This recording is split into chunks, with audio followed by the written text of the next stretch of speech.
Okay? Bakit anong posibleng mangyayari dito mga ka-learners? Meron tayong tinatawag dito na failure of due diligence. Okay? I think narinig nyo na ito. Kadalasan ginagamit ito doon sa businesses, mga business-related courses or sa, I think sa pagpipirma or sa issue ng mga kontrata. Halimbawa, hindi mo masyadong binasa yung kontrata tapos nagka-problema. So, failure of due diligence. Ano nga ba ito? Ito. Occurs when employers fail to adequately verify a candidate's background, leading to workplace safety, legal, or financial risk. O bakit ko ito yung ginamit ko? Kasi nga, kanina sa video na pinakita natin, pinaliwanag ni VP Sara na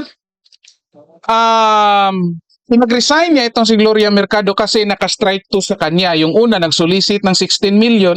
Well, probably okay lang siguro kung 15,000 lang or 5,000 kasi kahit sabihin natin may Christmas party. Pero again, 16 million ito. Ang laki nito ha. 16 million. Mamaya may additional pa akong paliwanag dyan ha. 16 million. Tapos, yung pangalawa, yung parang under the table na empleyado na ganito yung posisyon niya on paper, yet yung empleyado nandoon sa HR. Di ba? Strike to. So, yung pangalawang strike na sinabi ni VP Sara, ibig sabihin nun ay na-master niya yung sistema doon sa DepEd at nilaro na niya. Okay, nilaro na niya, posible nakita na niya ito, pwedeng itong gawin na hindi ka makikita. Yet, may nagsumbong kay VP Sara at nag-action siya. Again, ito yung mga nakikita natin. Anong mangyayari dito? Again, ito'y tinatawag posible na failure of due diligence.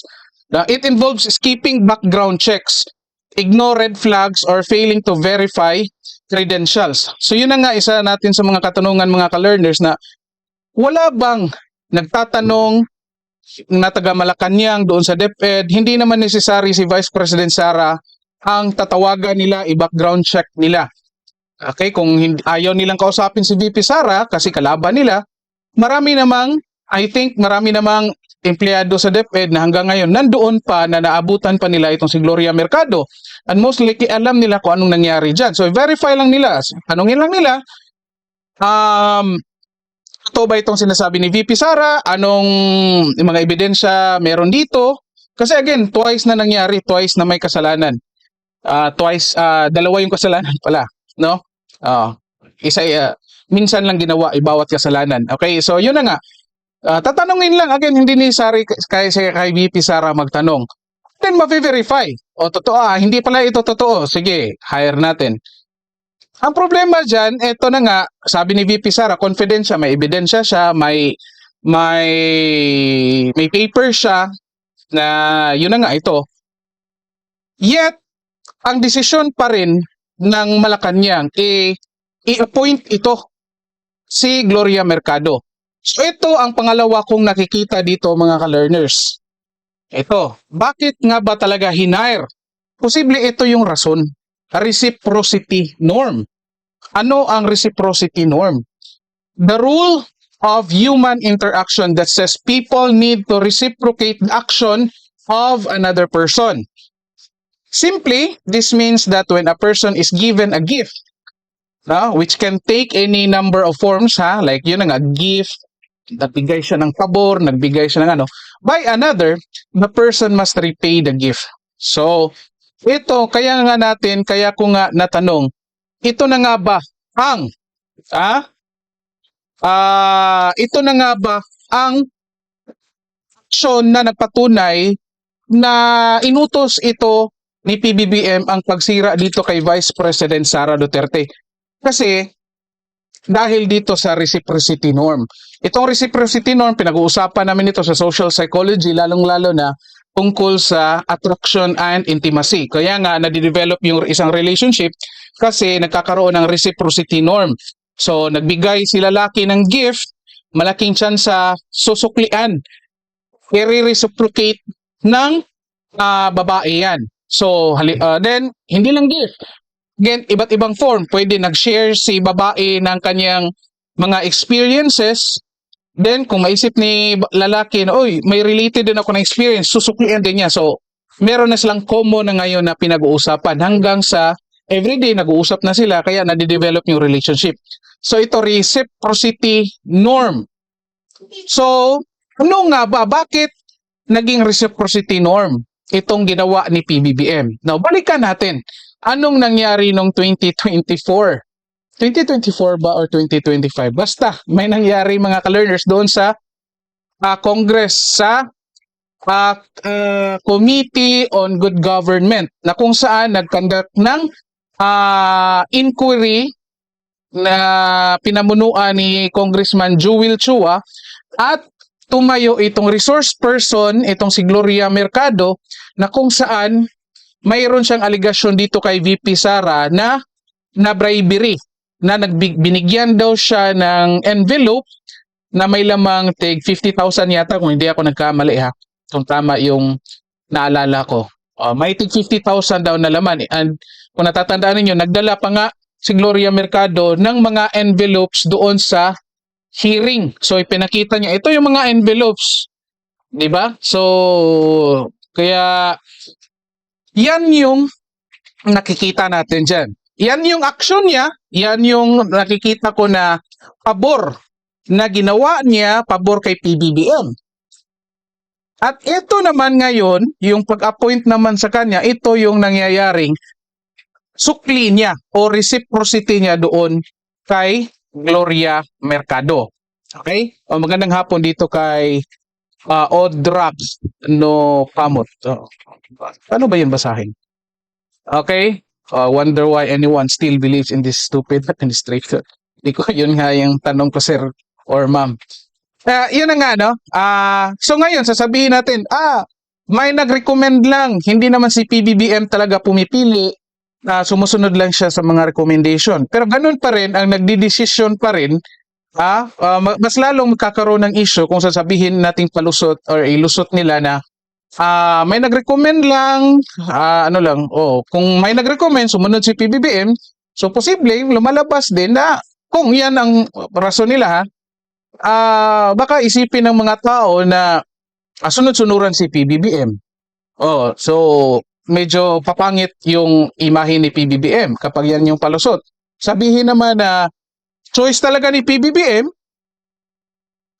well, posible na masasabi pa rin natin, medyo mahirap pa rin kasi baka isipin ng mga tao, nasaan ba yung confidential intelligence funds niya? Bakit hindi niya na background check itong taong ito?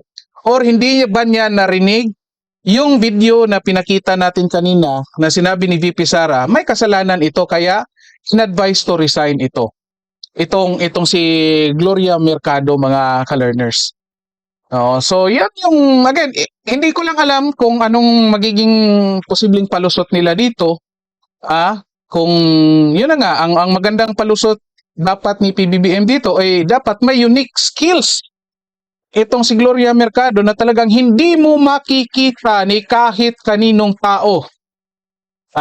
Para sabihin nila ito, may skills ito na yung tubig pwede niyang gawing diesel. Yan, wala tayong question diyan.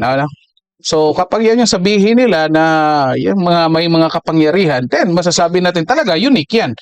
Kahit saan ka lupalop ng mundo, wala ka talagang makikitang ganyang skill. So, share mo na. Kahit o regardless may background yan na hindi maganda. Okay? Yan, 20 minutes. Abot natin ang 20 minutes. So, I hope meron kayong natutunan. Again, pinag-usapan natin dito itong dalawang konsepto na anong tawag natin? Failure of due diligence and reciprocity norm. Okay? So, yun na nga, failure of due diligence, hindi ka nag-background check, hindi mo in-evaluate ng mabuti, in-ignore mo yung mga red flags, yung mga credentials. Then reciprocity norm, ito posible, pinili niya ito kasi posibleng may pabor na may nagawa itong something na pabor doon kay PBBM. Okay, ngayon, tanong natin, base dito sa pagpili niya, posible nga ba ito yung dahilan na masasabi natin, utos nga ni PBBM yung pagsira doon kay Vice President Sara Duterte? O yan, i-comment nyo mga ka-learners kung anong sagot ninyo dyan sa katanungan na base dito sa pinag-usapan natin. Okay, so I hope meron kayong natutunan dito sa live stream natin ngayon. Nagpakita tayo ng dalawang konsepto. Pwede nyo po itong i-apply sa pang-araw-araw ninyo mga ka-learners. Oh, yun na nga. Oh. Kung gusto nyo ng maraming regalo sa birthday ninyo, oh, magbigay kayo ng regalo doon sa every time mag-birthday yung mga kaibigan ninyo. Magbigay ka ng regalo kasi reciprocity norm. Ha? Pero para hindi ka masaktan, huwag ka lang mag-expect na susuklian ka din ng regalo ng mga kaibigan mo. Okay? So, yan, palagi natin sinasabi, kung nagustuhan nyo itong video natin, meron kayong natutunan, paki-thumbs up po, and then paki-comment kung ano yung mga nagustuhan nyo dito sa ating video. And then kung hindi rin naman, huwag mag-atubiling mag-thumbs down. And then i-comment kung anong hindi ninyo nagustuhan. Okay, kahit sabihin ninyong fake news dyan sa comment section, walang problema sa akin. Kasi alam ko na wala tayong binabalitang news dito. In fact, yung information na yan, matagal na yan, 3 days ago na yan. Pinag-usapan lang natin yung behavior dito. Okay? Paki-thumbs down and then paki-comment kung ano yung hindi niyo nagustuhan. Okay, ako po si Philip. Maraming salamat sa lahat manonood. Currently, may viewers tayo na 346. Ang dami natin. Ang dami ninyo pala. So maraming salamat. Magkita ulit tayo sa susunod nating live stream. Try natin mamaya mag-live para makapag-usap na naman ng mga psychology-related concepts at social issues. Okay? So magkita tayo sa susunod at paalam sa inyong lahat.